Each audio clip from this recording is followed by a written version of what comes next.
Estamos en un tema bastante delicado en cuanto ojalá la gente pudiera comprender, ¿cierto?, el peligro de empezar a ingerir bebidas alcohólicas, ¿no? Como ata y como personas son más vulnerables unas que otras y que de repente, ¿cierto?, allí se sienten totalmente indefensas de poder salir, ¿no? Por eso necesitan, como venimos aquí, la escuelita de recuperación, necesitan de ayuda externa, no solamente, ¿cierto?, siempre la ayuda de Dios, por supuesto, pero profesionales que estén también acompañándolos para unirlos a Dios, ¿cierto?, y ayudarles a comprender la gravedad de esta adicción, ¿no? Es muy buena esta apreciación porque me permite remarcar un aspecto en el cual siempre insistimos, como por ejemplo la escuela de recuperación o los grupos que Sí, trabajan en esto. Creo que hay que corregir la expresión de grupos de autoayuda. En sí, realidad son grupos de ayuda de mutua, es ayuda mutua. decir, cada uno con su testimonio, con la manera como se liberó, está ayudando a A otro, pero otro. fundamentalmente buscamos, y en esto tengo una convicción absoluta, la ayuda de aquel que puede conseguir lo que para los hombres es imposible. Es Claro. decir, solo Dios es el verdadero auxilio y es aquel que nos puede acompañar a liberarnos de estas prisiones que tienen una característica de atadura que son impresionantes. Impresionante. Yo digo, aquí presenta, el autor dice en uno de los párrafos, si usted me acompaña en el anteúltimo párrafo del día domingo, dice, el alcohol y otras sustancias psicoactivas Sí, afectan la capacidad de tomar decisiones morales correctas y bajo su influencia las personas se hundirán más en el pecado. Destructoras, podríamos decir en síntesis. totalmente. Vos mencionaste un poquito del tema de delictivas, digamos, previas a... Sí, Violencia, pero quizás valga para hacer una reflexión. sí. En el primer mandato que el Señor le da al ser humano, ya en el Ujú, paraíso, y voy a ir al texto que está en el libro de Génesis, en ujú, el capítulo primero, versículos 27, dice, cuando Dios creó al hombre, los creó a su imagen, varón y mujer los creó, y les dio su bendición. Tengan muchos hijos, llenen el mundo y gobiernenlo claro. y se dominen a los peces y a las aves y a todos los animales que se arrastran. Aquí le da un mandato. Dios nunca pide cosas sin hacer la provisión previamente. Claro. A los seres humanos Dios nos ha provisto de un elemento, digamos, indispensable para responder a su pedido, y esto es la razón. Ujú. Algunos hablan de la inteligencia, sin embargo, no vamos a entrar a considerar Ujú. aspectos de la inteligencia porque algunas conductas de los animales muestran que Sí, que eso... parecieran ser más inteligentes que nosotros. Pero la razón, que es el patrimonio casi exclusivo o exclusivo de la raza humana, cuando es utilizada nos permite responder al Ujú, mandato de lo que Dios nos ujú. ha pedido. Al punto que cuando uno no utiliza la razón, la expresión popular es decir, qué animal, Sí, procedió como un animal. En realidad lo que hemos hecho cuando no utilizamos la razón o cuando hemos permitido que algo desplace nuestra razón es contrariar en primer lugar lo que Dios nos ha pedido. Es decir, y Dios no nos pide cosas por su simple capricho, nos pide cosas que sabe que son beneficiosas para nosotros mismos.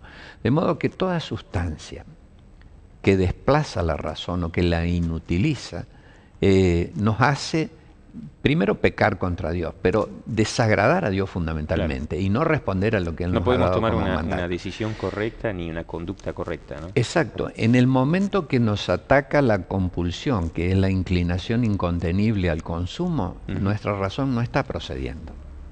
Está procediendo la sustancia que está dentro claro. de nosotros.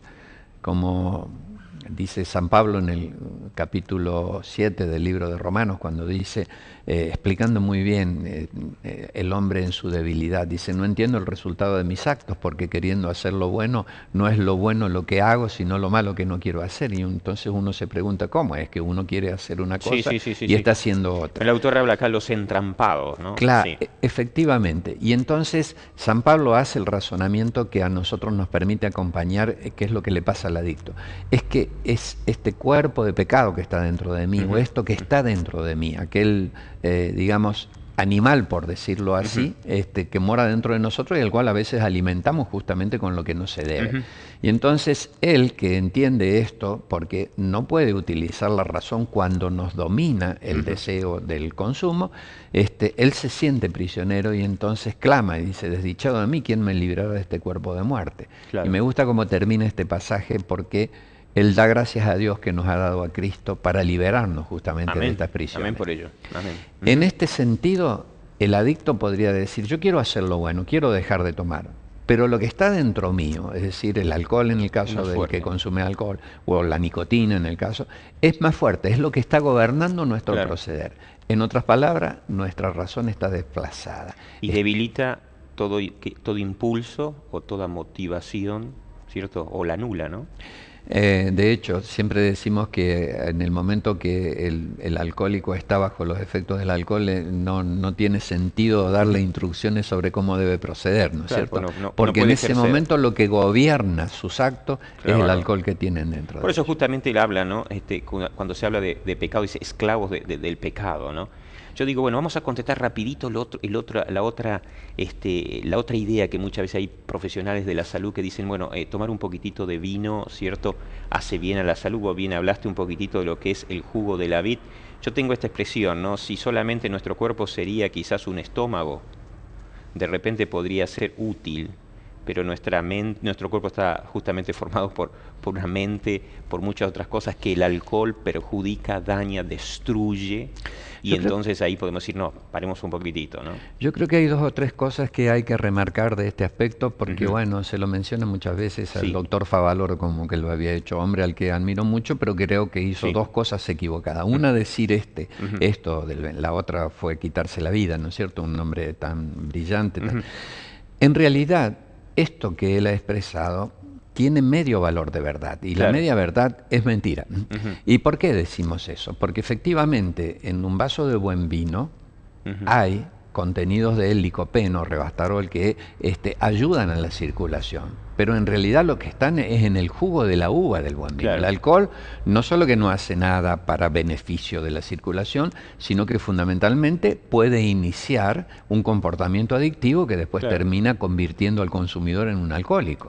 De modo que sí podríamos aconsejar el buen jugo de la vid, ¿no es cierto? Y sobre todo de la buena vid, como en ese caso, ¿no? Qué bárbaro, qué bárbaro. Cómo cierto, algunas veces se confunde, se mezclan dos cosas, se desvirtúa. Y bueno, el autor coloca allí también la adicción al sexo, ¿no? En la misma, digamos así, en el mismo nivel. Y creo que hoy en día comprendemos lo que es el Internet, lo que es la pornografía, y cómo esta cosa, cierto, que Dios ha creado, ¿cierto? Para que la disfrutemos, se está haciendo malversando, se está deteriorando, deteriora la imagen, ¿no? Dice allí el autor en el día lunes, segundo párrafo, dice, el sexo es un impulso muy fuerte, tremendo, ¿no? Agrego un poquitito más si vos me dejás, Jorge, sí, y después te dejo por supuesto. libertad. Dice, y por ello fácilmente abierto a abusos. Nunca lo había comprendido de esta manera. En realidad, mientras la razón puede proceder, y reitero, vamos a mencionar mucho, y no estoy queriendo decir racionalizar, porque hay quienes llevan toda la racionalización y también cometen errores encontrando explicaciones o justificaciones que no son tales. Pero en realidad, cuando uno puede utilizar la razón, es decir, cuando no hay otra cosa que gobierne nuestras conductas, todo es controlable. Pero cuando llega un momento en que las emociones, que las hormonas, controlan nuestro proceder, se hace incontrolable. Y de allí se pasa del uso al abuso. San Pablo tenía una expresión que decía que muchos jóvenes a veces la citan sin tener toda la dimensión de lo que esto significa. Preferible casarse que quemarse, decía. Dios nos ha entregado el sexo como una cosa para disfrutar. Cuando Dios nos da un don, siempre lo rodea de un cerco protector, o por lo menos nos da ese elemento. Y ese cerco protector en el caso del sexo es sin duda el matrimonio. Nada antes de él ni fuera de él, ¿no es cierto? Como para poder disfrutar del sexo. Pero realmente, cuando uno se acerca al fuego, por eso él habla de la expresión de quemarse, cuando uno se acerca a la tentación y cuando nuestra razón no funciona, sino que funcionan otras cosas, como son las emociones o las pasiones, nuestras conductas son incontrolables. El tema uso y abuso yo creo que vale en el sentido de algunas sustancias de consumo. En este sentido también el sexo tiene expresiones como de abuso y de uso incorrecto. Pero está clarificado en esto. Podríamos hablar realmente toda la noche de este tema. De este tema. Es que cada día que tenemos es para hablarlo, Jorge, de una manera larga, ¿no? Yo quiero cerrar este bloquecito cortito, Jorge, diciéndose cómo al hacer el abuso, ¿cierto?, en esto de lo que es el sexo, cómo se deteriora la imagen que Cristo, la impronta, ¿cierto?, de Cristo en nosotros, y cómo empiezan, ¿cierto?, todo lo que es un deterioro que lleva a una destrucción total, no solamente de la persona, sino también de su entorno. Seguimos en el siguiente bloque.